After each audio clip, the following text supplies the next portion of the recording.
Imagine waking up one day and realizing that everything you've been told about love, marriage, and relationships might be a lie.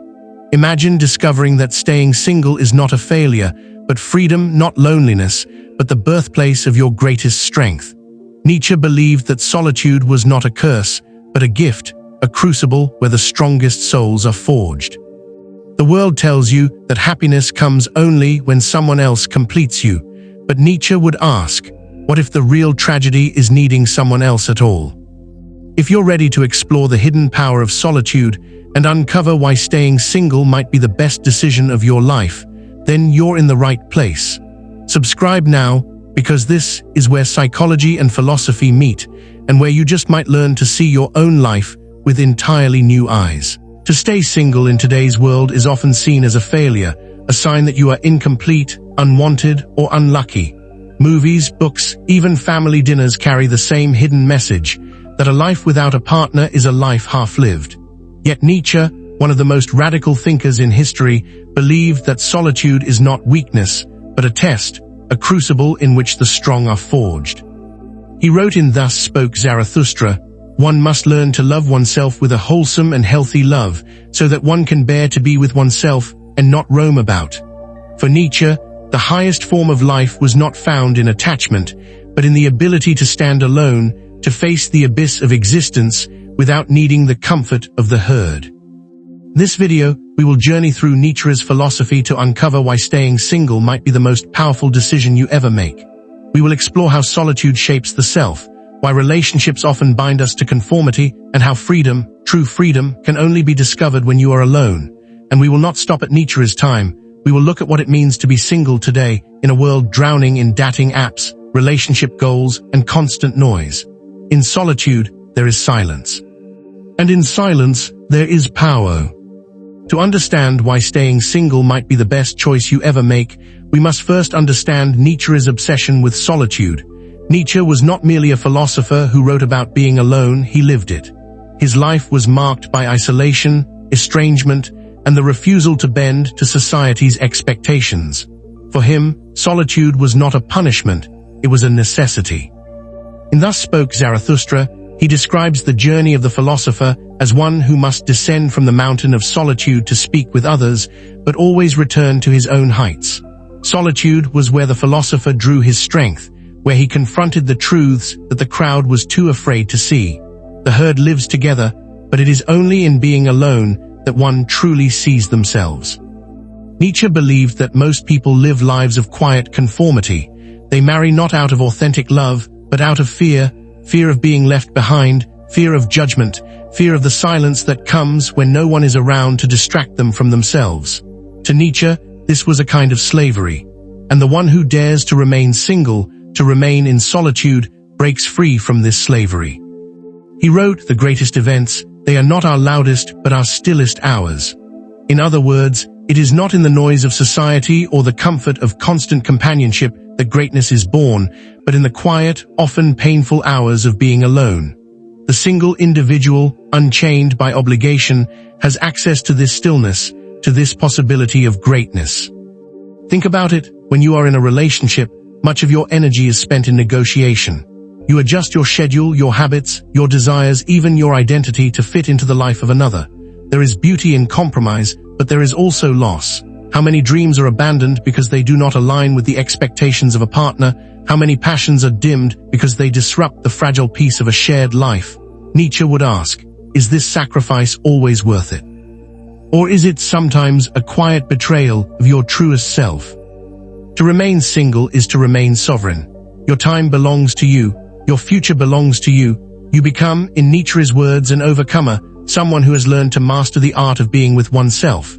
And far from being lonely, this solitude can be fertile. Artists, thinkers, and creators throughout history have often produced their greatest works not in the warmth of company, but in the silence of solitude. It is when we are alone that we are forced to confront our inner voices, to wrestle with them, and to shape them into something new. Nietzsche called this process self-overcoming, the continual transformation of oneself into something higher, and solitude is its raw material. Without it, you are drowned in the noise of others, molded by their expectations, trapped in their judgments. With it, You have the chance to carve your own path, to hear your own voice, to become something greater than you were yesterday. Staying single, then, is not merely a lifestyle choice, it can be a philosophical statement. It is a refusal to live merely as others live, to marry merely because society tells you to settle merely because time is passing. It is the courage to say, I will not conform, I will not be defined by another. I will stand alone, and in that solitude, I will discover who I truly am. But solitude is not easy. Nietzsche himself knew this well. He battled with loneliness, depression, and physical illness. His solitude was not always peaceful, but he also understood that only through such struggle does the individual become strong. In solitude, you are stripped bare, your insecurities, your fears, your doubts rise to the surface. There is no one to distract you from yourself, and yet, it is precisely this confrontation that makes solitude transformative. You learn to face yourself without masks, without excuses. You learn to bear your own weight, and in bearing it, you grow stronger. So when Nietzsche speaks of solitude, he is not romanticizing it as a gentle walk in the woods or a cozy evening alone. He is speaking of a battlefield, a training ground, a place where the weak collapse and the strong are forged. To choose to stay single is to choose this battlefield willingly. It is to say, I will face myself fully without escape, and in doing so, I will rise above the herd. This is why Nietzsche admired solitude, and why, through his lens, staying single can be the greatest thing you ever do. Because in solitude, you are not hiding from the world, you are preparing yourself to transform it. To Nietzsche, the greatest danger was not pain, not suffering, not even death. The greatest danger was the herd. By the herd, he meant the collective mindset of society, the pressure to think, act, and live as everyone else does. And nothing illustrates this better than the way society views relationships. We are told from birth that life is incomplete without another person. Fairy tales end in weddings. Families ask, when will you settle down? Advertisements sell not just products, but lifestyles, always framed around romance and togetherness. Even social media rewards you more when your photos feature someone else beside you. To resist this message is to face suspicion, pity, sometimes even ridicule. This is the power of the herd. It does not need to chain you. It only needs to convince you that chains are comfort. Nietzsche believed that most people do not think for themselves. They inherit values from culture, religion, and tradition, never daring to ask whether those values are life-giving or life-denying. Marriage, for many, falls into this category. It is not chosen freely, but followed blindly. It is not born of strength, but of fear, fear of being left out, fear of being the last one at the table without a partner, fear of silence. But Nietzsche argued that the strong must break away from the herd. He wrote, the individual has always had to struggle to keep from being overwhelmed by the tribe. If you try it, you will often be lonely and sometimes frightened. But no price is too high to pay for the privilege of owning yourself. Think about that line, the privilege of owning yourself. How many people can truly say they own themselves when their identity, their goals, even their sense of self-worth, are tied to the presence of another person? How many dreams have died quietly in bedrooms and dinner tables because pursuing them would have upset the fragile peace of a relationship? To stay single, then, is not just about solitude, it is an act of resistance. It is a declaration that you will not be defined by the expectations of others. It is the refusal to enter into relationships simply because it is what one is supposed to do. It is the choice to confront the silence that terrifies most people and to discover, in that silence, your own voice. Nietzsche would say that the herd loves company because company prevents them from thinking. As long as you are busy with family obligations, with endless relationship drama, with the constant hum of companionship, you will never face the uncomfortable questions, who am I? What do I truly want? What is my life for? The herd will call this selfishness. They will say, you should not live only for yourself. But Nietzsche would counter, how can you truly give to another if you have never first discovered yourself? How can you love honestly if your love is born from fear of loneliness rather than abundance of strength? A relationship chosen out of weakness only multiplies weakness, but solitude embraced with courage becomes strength, and that strength can create relationships of a higher kind, should you ever choose them. In this way, Nietzsche's philosophy redefines singlehood. It is not the absence of love, it is the refusal to settle for counterfeit love. It is not the rejection of companionship, it is the rejection of conformity. It is not loneliness, it is liberation. Of course, liberation is frightening. The herd finds comfort in numbers, in routine, in predictability. Nietzsche argued that most people are not strong enough to live freely. They prefer security to freedom, comfort to growth. That is why society pressures you into relationships.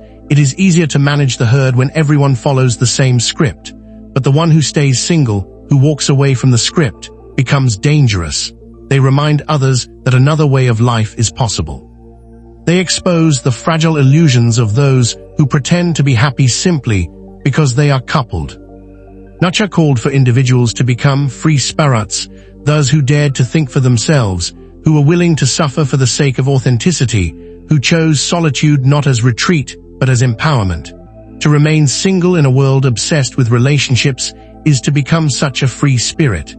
It is to declare that you would rather walk your path alone than lose yourself in the crowd. If solitude was Nietzsche's training ground, then freedom was his prize. And central to this freedom was what he called the will to power, the driving force of life itself. Not merely the desire to dominate others, but the deep, inward urge to expand, to grow, to create, to become. When you are single, this will to power is unchained. Your time is your own. Your choices are your own. Every hour of the day becomes clay in your hands. You decide whether to shape it into art, into strength, into knowledge, or into silence. There is no constant negotiation with a partner's needs, no dilution of your energy in endless compromise. Freedom is not simply the absence of constraint, it is the presence of possibility. Nietzsche believed that most people live lives of distraction, weighed down by obligations. But the one who embraces solitude learns to stand in the terrifying openness of freedom. Imagine waking up tomorrow with no one to answer to, no scripts to follow, no roles to play, just raw possibilities stretching out before you. For many, this thought is unbearable. For the strong, it is exhilarating. Staying single can feel like stepping into that openness. It is not always comfortable. In fact, at first it may feel like standing at the edge of a cliff. The silence is loud. The choices are endless. There is no one to blame, no one to lean on. But this is precisely the soil in which self-mastery grows, because freedom without mastery is chaos, but freedom with mastery is power. Self-mastery for Nietzsche is not about repressing your desires, but about directing them. It is the ability to channel your energy into creation rather than distraction. In solitude, you discover what truly drives you. You cannot hide behind the masks you wear for others. There are no masks in the mirror of solitude. The single life confronts you with the question, what will you do with yourself, now that you belong only to you? And this is where greatness is born. History is filled with individuals whose solitude became the cradle of their genius. Thinkers, artists, leaders, they all knew the paradox Nietzsche described, that to change the world you must first step away from it. In silence, ideas germinate. In solitude, visions take shape. When you are free from the constant hum of companionship, you hear the whisper of your own becoming. Yet Nietzsche was not naive. He knew that freedom is not given, it is taken. The herd will pressure you, tempt you, shame you back into conformity. The easy path is always to follow others, to lose yourself in the roles society hands you. But Nietzsche insisted that the noble path is to bear the weight of freedom, to embrace solitude not as emptiness, but as the space where you carve yourself anew. To remain single, then, is to live dangerously. Dangerous not because you are at risk of being unloved, but because you are exposed to yourself. Dangerous because the silence strips away illusions. Dangerous because in that freedom, you might discover you are capable of more than you ever imagined. Nietzsche once wrote, "Become who you are." This is perhaps his most famous line, but notice the paradox, become who you are. It suggests that you are not yet yourself, that you must shape yourself, forge yourself, overcome yourself, and the raw material of that becoming is solitude. In a relationship, there is always the temptation to lose yourself in another, to define your worth by their approval, to live according to their story. But in solitude, you have no one else to become but yourself.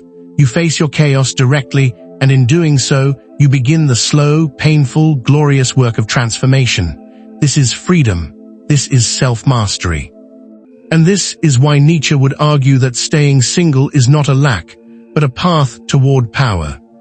It would be dishonest to paint solitude as a golden paradise, a place of endless peace and effortless creativity. Nietzsche himself would never allow such a romantic lie.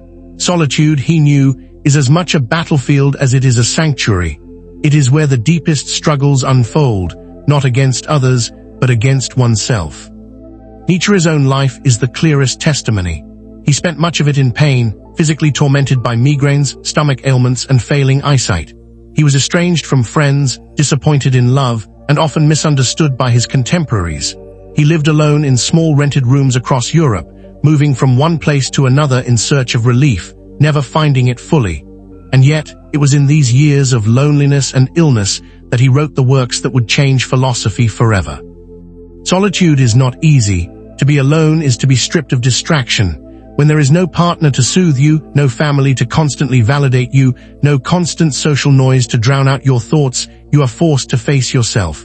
The silence grows heavy, old wounds resurface, doubts echo louder, many cannot bear this weight. This is why so many flee into relationships, not out of love, but out of escape. Nietzsche understood that solitude has a cost. It demands courage. It demands that you endure the discomfort of being fully present with yourself. He once wrote, "The man who seeks rest, who does not want to be disturbed, will never grow, for growth is disturbance itself." In solitude, disturbance is constant. Every insecurity, every unfinished question, every fear of the future presses on you. But it is precisely in enduring this pressure that strength emerges. Think of solitude as a kind of furnace. The fire burns hot, sometimes unbearably so. But in that fire, the weak metal bends and breaks, while the strong is reforged into steel. Nietzsche did not glorify loneliness for its own sake. He saw it as the test that separates those who conform from those who create. And yet Nietzsche also knew the cost firsthand. He fell in love with Lou Salome, a brilliant young woman who rejected his proposal. The pain of rejection haunted him. He longed for connection, yet knew he could not betray his philosophy by settling into a conventional life. His solitude was both chosen and imposed, both empowering and agonizing. This duality is the essence of solitude. It liberates, but it wounds. It strengthens, but it scars. Staying single, then, is not a path of comfort. It is a path of confrontation. You will face nights of doubt, days of restlessness, seasons of longing. There will be moments when the weight of being alone feels unbearable, when the laughter of couples in restaurants stings, when the expectations of family weigh heavy. But Nietzsche would remind you, it is through these trials that the self is carved. It is in these struggles that resilience is born. We often think of strength as something visible, muscles, confidence, success, but Nietzsche teaches that true strength is invisible. It is the strength to sit in silence without collapsing, the strength to resist the easy comfort of conformity, the strength to endure rejection, misunderstanding, even ridicule, and still remain true to yourself. Every moment of solitude is a trial, and every trial is a chance for transformation. You learn patience, you learn clarity, you learn to hear your own thoughts, to sift through them, to find the ones worth building upon. You learn to carry your own pain without spilling it onto others. This is resilience, and it is forged in the crucible of being alone. Nietzsche's own solitude produced insights that continue to echo across centuries. And so the struggle of solitude, while painful, is not meaningless. It is not wasted suffering. It is creative suffering, the kind that refines, elevates, and ultimately empowers. If you are single, you may already know this struggle. Perhaps you have felt the sting of loneliness, the ache of being misunderstood. But remember, Nietzsche would see in you the potential for greatness. The very discomfort you feel is the proof that you are alive, that you are standing apart from the herd, that you are walking the dangerous path of authenticity. And in time, that struggle can become your strength. Nietzsche lived in the 19th century, but his ideas feel eerily relevant to our 21st century world. Because if solitude was difficult in his time, it is almost impossible in ours. Today, we live in a culture addicted to connection, constant, shallow, and endless connection. Think about it. At any moment, you can open an app and swipe through hundreds of faces. You can send a message, post a photo, receive validation within seconds. The fear of being alone has become so intense that entire industries profit from it. Dating apps promise love at your fingertips. Social media sells companionship in the form of likes and comments. The herd has found new ways to keep you from ever facing the silence. Nietzsche would have been horrified, not because love is meaningless, but because distraction is deadly. He warned that the greatest danger was not pain but comfort, the kind of comfort that numbs you, that lulls you into conformity. And isn't that exactly what modern relationships often become, not chosen from strength, but entered out of boredom, out of fear, out of the need to avoid the terrifying encounter with one's own self?